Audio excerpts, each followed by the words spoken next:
안녕하세요. 이수역 미소한의원입니다. 한 해가 시작되는 1월이 되면 신검에 관련한 일정이 뜹니다. 신검은 올해 20세가 되는 대한민국의 남성들이 받게 되는 병무청에서 주관하는 검사인데요. 11월까지 본인이 원하는 날짜와 시간에 신청이 가능합니다. 하지만 다들 선호하는 날짜가 있을 수 있으므로 빨리 신청하는 것이 여러 가지로 편하실 수 있을 것 같아요. 이 신체 검사를 통해 건강 상황에 따라 1급에서 4급까지, 때로는 5, 6, 7급까지 판정하게 됩니다. 기용 신검을 받을 때의 준비 서류를 말씀드리려고 합니다. 기용은 군대 신검 시 구비 서류를 준비해야 하는 질병 중 하나입니다. 재발을 많이 하고 수술을 많이 한 경우 신검 결과가 달라지기 때문입니다. 신검 시 준비해야 되는 준비물에 병무용 진단서와 과거 수술 당시 엑스레이 혹은 CT사 사진이 있습니다.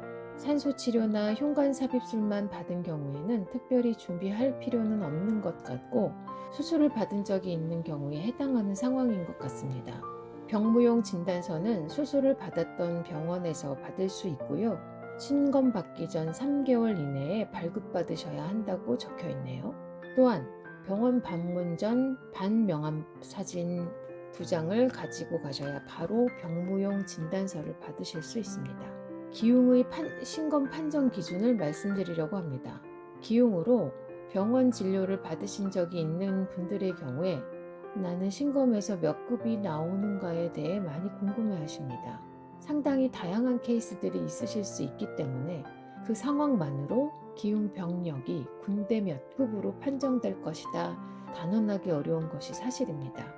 나무 위키를 찾아보니 이와 관련된 조항이 올라와서 참고로 올려봅니다. 기흉으로 보존적 치료, 예를 들자면 산소 치료를 말하는 거고요. 수술, 흉관 삽입술이나 쐐기 절제술 같은 것을 한 경우 보통 군대 3급이 나오며, 만약 양쪽 모두 기흉이 생겼다거나 한쪽이라 하더라도 폐쇄기 절제술 후 재발해서 다시 수술을 받았던 경우에는 4급을 받으며, 양쪽 모두 폐쇄기 절제술을 받은 경우에도 4급 판정을 받는다고 적혀 있습니다.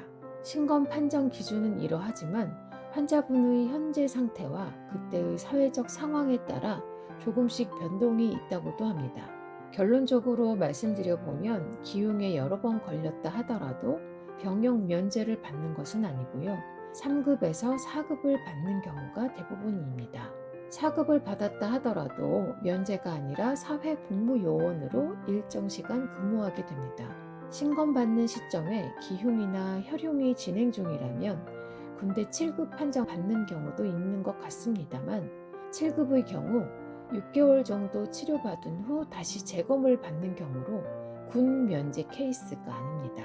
1990년대에는 기흉을 치료하는 기술이 지금처럼 발달하지 않았기 때문에 기흉으로 군면제를 받는 경우도 있었습니다만, 지금은 대부분 현역으로 복무하거나 사회복무요원으로 국방의 의무를 다하고 있습니다.